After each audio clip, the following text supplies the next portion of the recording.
জয় হরিচাঁদ, জয় গুরুচাঁদ, জয় শান্তি সত্যভামা, জয় ওরাকান্দি ঠাকুর বাড়ি, জয় হোক ঠাকুরনগর ঠাকুর বাড়ি, জয় সারা বিশ্বের মতুয়া সম্প্রদায়ের মানুষ, জয় হোক আমার সমাজের সাধু গোসাই পাগল দলপতি।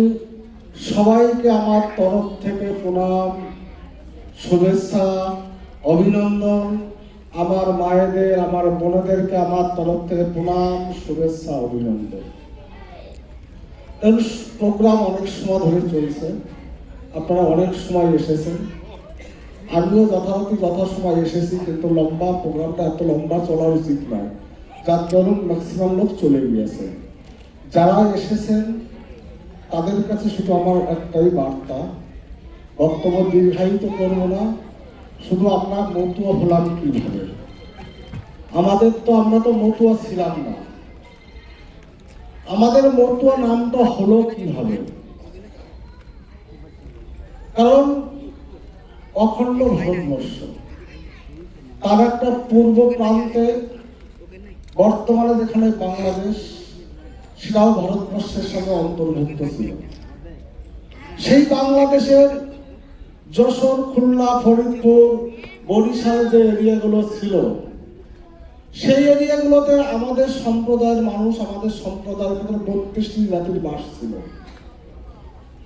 সেই সমসাময়িক সময়ে ইংরেজ আমলে যে ব্রাহ্মণ্যবাদী যে সমাজ ছিল, যে ব্রাহ্মণ্যবাদী সমাজরা আমাদের সমাজের মানুষের যে আমাদের ধর্মীয় অধিকার, সামাজিক অধিকার আমাদের ছিল না। তাই সেই সময়ে খ্রিস্টান মিশনারিরা, অর্থাৎ যারা ভারতবর্ষকে শাসনের নামে শোষণ করতে এসেছিলেন, ইস্ট ইন্ডিয়া কোম্পানি, তারা নিয়ে এসেছিলেন মিশনারিদের, অর্থাৎ ধর্ম প্রচারক, যারা খ্রিস্ট ধর্মের প্রচার ছিল তাদেরকে নিয়ে এসেছিলেন। সেই সময় আমার সমাজের মানুষকে, যেহেতু ব্রাহ্মণ্যবাদী যে সমাজ ছিল, সেই সমাজ আমাদেরকে মন্দিরে প্রবেশ করতে দিতেন না, আমাদেরকে স্কুলে যেতে প্রবেশ করতে করার অধিকার আমাদের ছিল না। এমনকি আজকে যে আমরা পায়ে জুতো পরে ঘুরে বেড়াই, এটাও, এই অধিকার আমাদের ছিল না। সেই ব্রাহ্মণ্যবাদী সমাজ থেকে এই যে 32টি জাতের যে সমাজ ছিল, এরা দুর্বিষহ যন্ত্রণার ভিতর দিয়ে যাচ্ছিলেন এবং বিভিন্ন এরিয়ায় খ্রিস্টান ধর্মে তারা দীক্ষা গ্রহণ করা শুরু করেছিলেন। এবং আমরা যদি দেখি, এই যে 32টি যে সমাজ ছিল, 32টি যে জাতি ছিল, ব্রিটিশ ভারতের যদি জনলিপি আমরা দেখি বা পড়ি, ব্রিটিশ ভারতের জনলিপিতে আমাদের চন্ডাল বলে আখ্যায়িত করা হলো। আমাদের সমাজের মানুষকে চন্ডাল বলা হতো, তখনও কিন্তু আমরা নমশূদ্র বা মধ্য হিসেবে আখ্যায়িত হইনি। আমার সমাজের মানুষ যারা ছিল, তখন সেই সময় এই সমাজকে উদ্ধার করতে আবির্ভাব হলেন শ্রী শ্রী হরিচাঁদ ঠাকুর, পূর্ণব্রহ্ম শ্রী শ্রী হরিচাঁদ ঠাকুরের আবির্ভাব হলো। এবং আমার সমাজের মানুষ যে 32টি চন্ডাল জাতির মানুষ ছিল, তারা আমার ঠাকুরের কাছে গেল, হে ঠাকুর, আমাদের তো ধর্মীয় অধিকার নেই ঠাকুর, আমরা কিভাবে তোমার আরাধনা করব? আমার ঠাকুর বলেছিল, আজ থেকে তোরা ঘরে ঘরে মন্দির প্রতিষ্ঠা করবি, ঘরে ঘরে তোর প্রতিটা ঘরে খাস বা না খাস, প্রতিটা ঘরে তোরা মন্দির প্রতিষ্ঠা করবি। সেই থেকে প্রতিটা ঘরে ঘরে মন্দির প্রতিষ্ঠা হলো। এবং আমার সমাজের মানুষকে আমার ঠাকুর বললো, মন্দির প্রতিষ্ঠা করবো, আমাদের ধর্মের নামটা কি হবে? আমার ঠাকুর বলেছিল, আজকে থেকে এই সমাজের এই মানুষের নাম, ধর্মের নাম হবে মতুয়া ধর্ম। সেই থেকে চন্ডাল জাতি থেকে আমাদের ধর্মের নাম হলো মতুয়া ধর্ম। সেই থেকে আমাদের এই ধর্মের নাম প্রচার শুরু হলো। আমরা তো ধর্মীয় অধিকার পেলাম। অনেক লম্বা চওড়া বলতে সময়টা খুবই সংক্ষিপ্ত, তাই আমি সংক্ষেপে একটা পাঠ আপনাদেরকে বলে যাচ্ছি।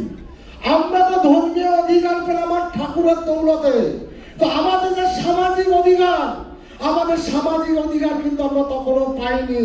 কারণ ব্রাহ্মণবাদী যে সমাজ ছিল তাদের পাশে বসে আমার সমাজের ছেলে মেয়েদের স্কুলে পড়াশোনার অধিকার ছিল না। এই সামাজিক বৈষম্য দূর করার জন্য হরিচাঁদ ঠাকুর তার সুযোগ্য পুত্র গুরুচাঁদ ঠাকুরকে আদেশ করলেন যে এই সমাজকে উদ্ধার করতে হবে। এই সমাজকে যদি উদ্ধার করতে হয় তাহলে এই সমাজকে সর্বপ্রথম সুশিক্ষায় শিক্ষিত করতে হবে। তাই আমার হরিচাঁদ ঠাকুরের সুযোগ্য পুত্র পরম ব্রহ্ম শ্রী শ্রী গুরুচাঁদ ঠাকুর বলেন এই সমাজকে সামাজিক যদি মর্যাদা তার ফিরিয়ে দিতে হয় সর্বপ্রথম দরকার এদেরকে সুশিক্ষায় শিক্ষিত করতে হবে। তাই আমার ঠাকুর গুরুচাঁদ ঠাকুর অখণ্ড ভারতবর্ষের পূর্ববঙ্গে কয়েক হাজার পাঠশালা তৈরি করেছিলেন, কয়েকশো বিদ্যালয় তৈরি করেছিলেন।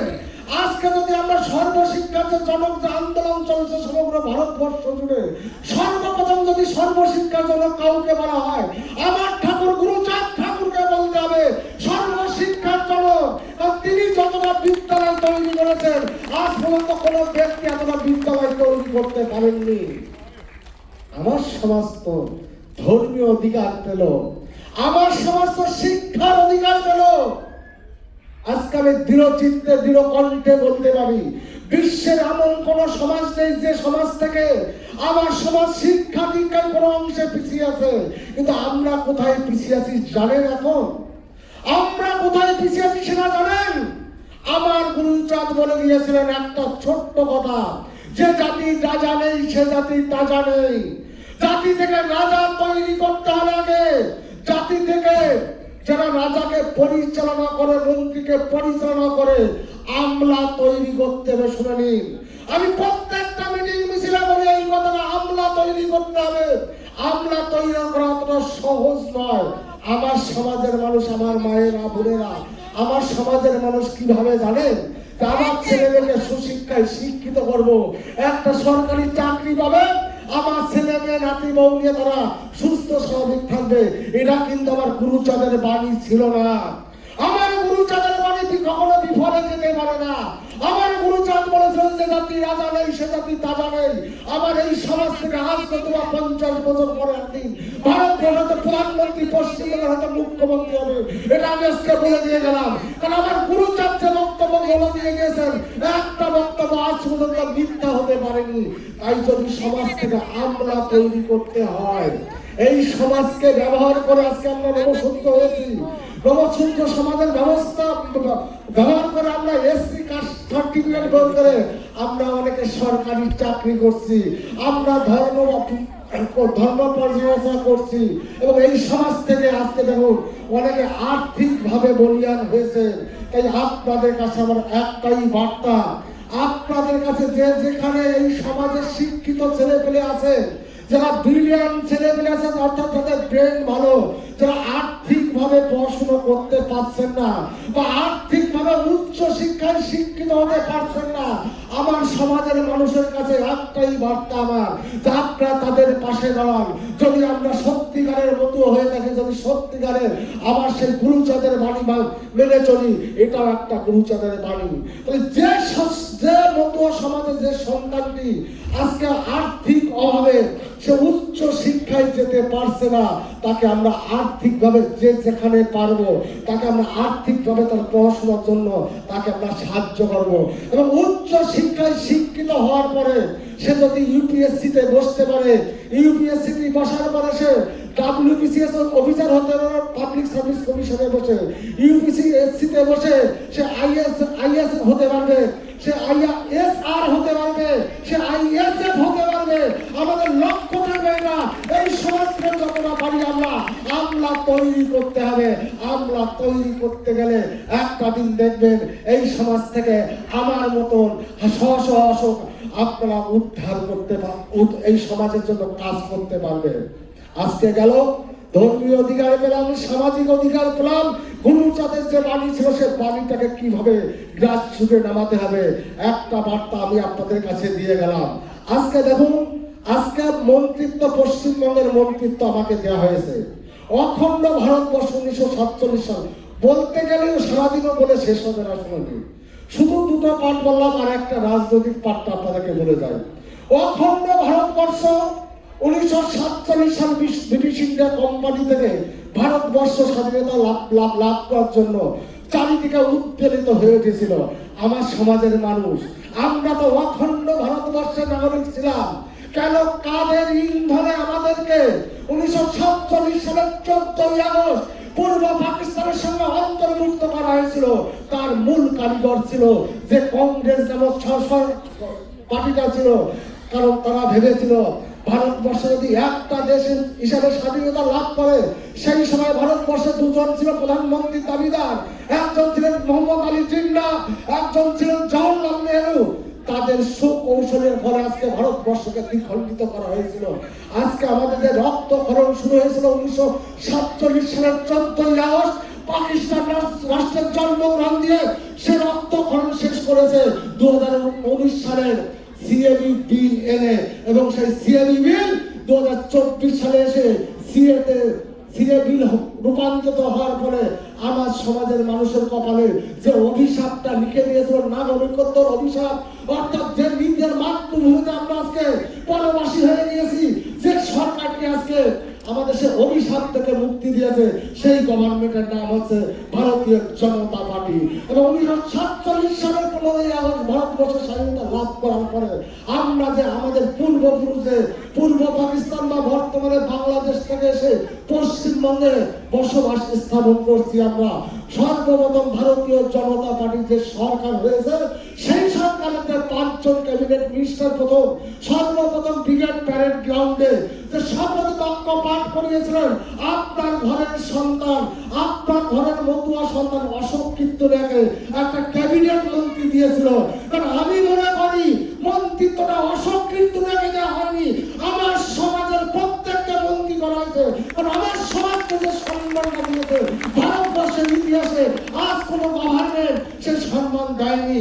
কারণ আমাদেরকে ভোট ব্যাংক হিসেবে শুধু ব্যবহার করেছে বিগত 34 বছর বামফ্রন্ট, 15 বছর তৃণমূল। তাই আমি আপনাদের কাছে একটাই কথা বলবো, বিগত দিনে হয়তো আমার সমাজের মানুষ 5 থেকে 10% মানুষ ভুল বুঝে অন্য দলে ছিল, শুধু এইটাই ভাবতেন যে আপনার কপালে, আপনার পরিবারের ছেলেমেয়ের কপালে যে অভিশাপটা কংগ্রেস লিখে দিয়েছিল এবং যেটাকে সমর্থন করেছিল সিপিএম বা কমিউনিস্ট পার্টি, তাদের বা বর্তমানে যে তৃণমূল গভর্নমেন্ট ছিল বিগত দিনের পার্টি, তাদেরকে আর ভুল করে আপনারা সাপোর্ট করবেন না। আমি আপনাদের মনে প্রশ্ন থাকতে পারে যে আমি কেন বিজেপি করি, যখন রাজনীতি আমি কখনো কোনোদিন করিনি। 2020 সালে আমি একজন সোশ্যাল ওয়ার্কার, আমি সমাজ সেবা করি, আমি হিন্দু জাগরণ মঞ্চ করতাম। এখানে হিন্দু জাগরণ মঞ্চের 3 জন কার্যকর্তা উপস্থিত আছে। আমি সেই হিন্দু জাগরণ মঞ্চের করতাম, আমি ছিলাম অল ইন্ডিয়া মতুয়া মহাসংঘের বনগাঁ সাংগঠনিক জেলার সভাপতি। আমি যে কাজগুলো করেছিলাম সমাজ সেবা, সেই হিসেবে আমাকে পার্টি টিকিট দিয়েছে। 5 বছর অনেক লড়াই আন্দোলন করেছে, অনেক প্রতিকূল অবস্থার ভিতর দিয়ে আমি টিকেছি। আমাকে একটা জিনিস আমার মাথায় কি বিশ্বাস ছিল জানে, 2019 সালে যখন সিএবি বিল এসেছিল, আমার একটাই দৃঢ় বিশ্বাস ছিল যে এই গভর্নমেন্টই পারবে একমাত্র এই সমাজের এই সম্প্রদায়ের কপালে যে অভিশাপটা লিখে দিয়েছিল, উদ্বাস্তু অভিশাপ, সেই উদ্বাস্তু অভিশাপ থেকে মুক্তি দিতে আজকে আমরা গর্বের সাথে বলতে পারি আমরা ভারতবর্ষ যারা আমরা সিএ সার্টিফিকেট পেয়েছি। অনেকে আজকে এখানে বলতে শুনুন যে যারা 2002 সালে ভোটার লিস্টে নাম ছিল না, এসআইআর ভোটার লিস্টে নাম কাটা গিয়েছে। আপনাদের একটা বার্তা আমি বলে দিয়ে যাই, একমাত্র রাস্তা, একমাত্র সলিউশন আছে সিএ অ্যাপ্লিকেশন করুন যে কোনো মূল্যে। সিএ অ্যাপ্লিকেশন না হলে করলে কিন্তু আপনার ভোটার লিস্টে নাম ওঠে না। এতদিন আমরা যে ভোটটা দিয়েছিলাম শুনে নিন, এটা ছিল অবৈধ ভোটার। ভোটার হতে গেলে তাকে ভারতবর্ষের নাগরিক হতে হবে, ভোটার হতে গেলে তাকে ভারতবর্ষের নাগরিক হতে হবে। আমাদের কপালে প্রথম আঘাতটা এনেছিল কারা জানে? কংগ্রেস 1987 সালে।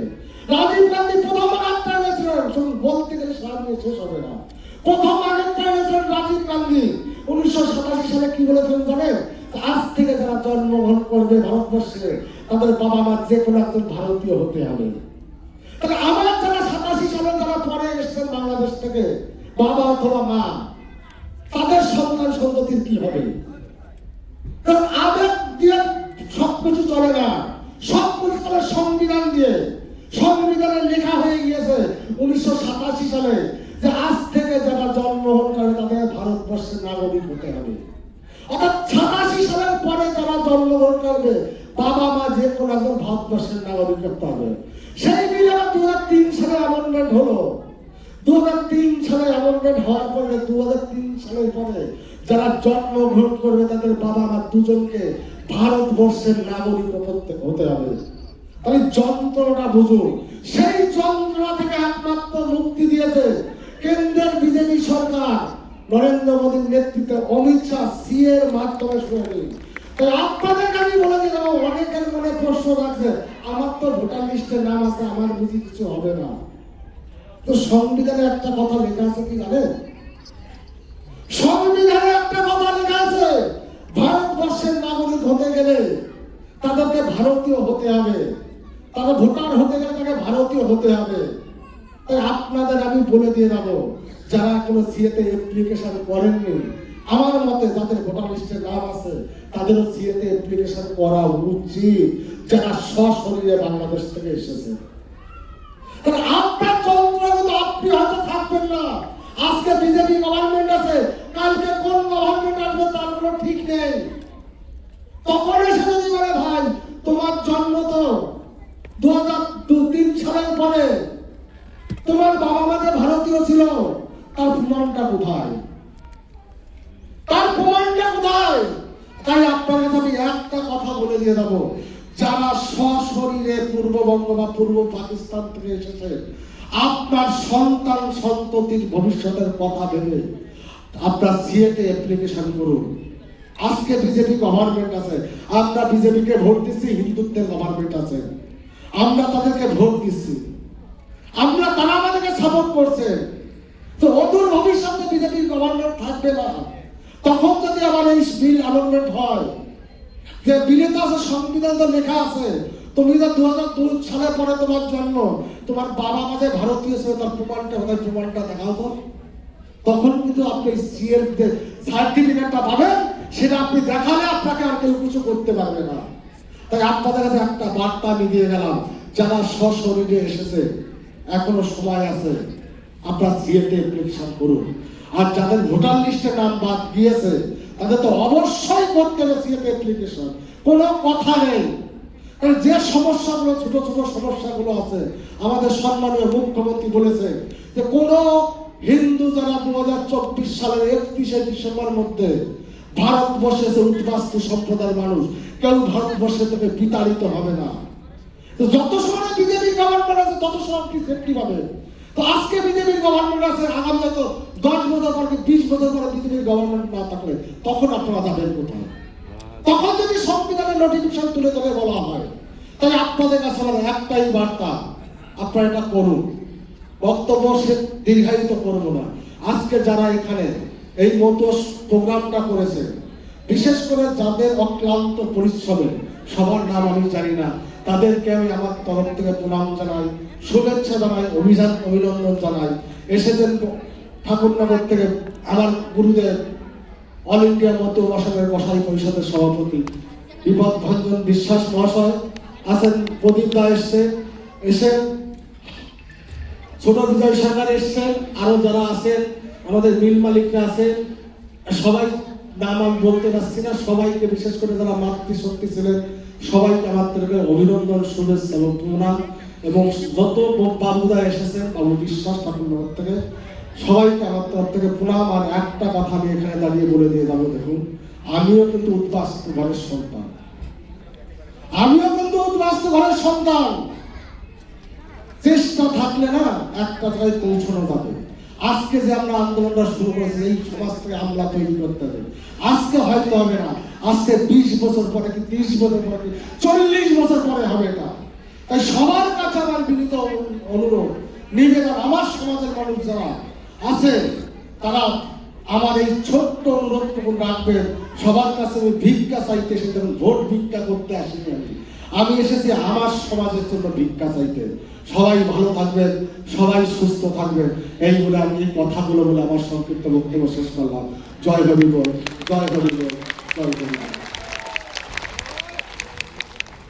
সাথী, আপনারা কেউ এখনই উঠবেন না, আমরা 5 মিনিট সময় নেব। আমাদের এখানে রয়েছেন আমাদের সকলের প্রিয় অধ্যাপক প্রহ্লাদ রায় মহাশয়। তিনি আমাদের মন্ত্রী মহাশয়ের উদ্দেশ্যে একটি স্মারকলিপি পাঠ করে শোনাবেন এবং মন্ত্রী মহাশয়ের হাতে তুলে দেবেন আমাদের দাবি দেওয়া নিয়ে। আমি অনুরোধ করব ডক্টর প্রহ্লাদ চন্দ্র রায় মহাশয়কে, আপনি এসে আপনার সেই দাবিপত্রটি পাঠ করে মন্ত্রী মহাশয়ের হাতে তুলে দিন।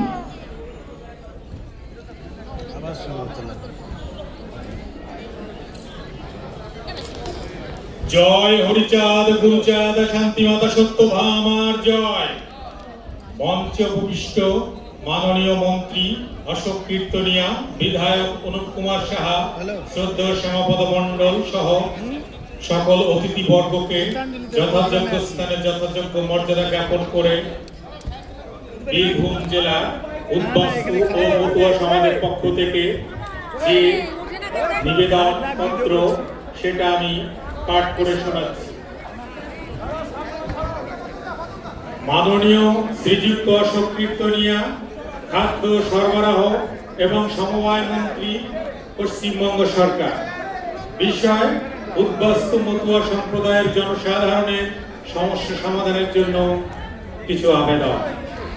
মহাশয়, যথাবিহিত সম্মানপূর্বক আপনার নিকট অবহেলিত উদ্বাস্তু মতুয়া সম্প্রদায়ের পক্ষ থেকে কয়েকটি দাবি আপনার মাধ্যমে সমাধানের জন্য নিবেদন করছি।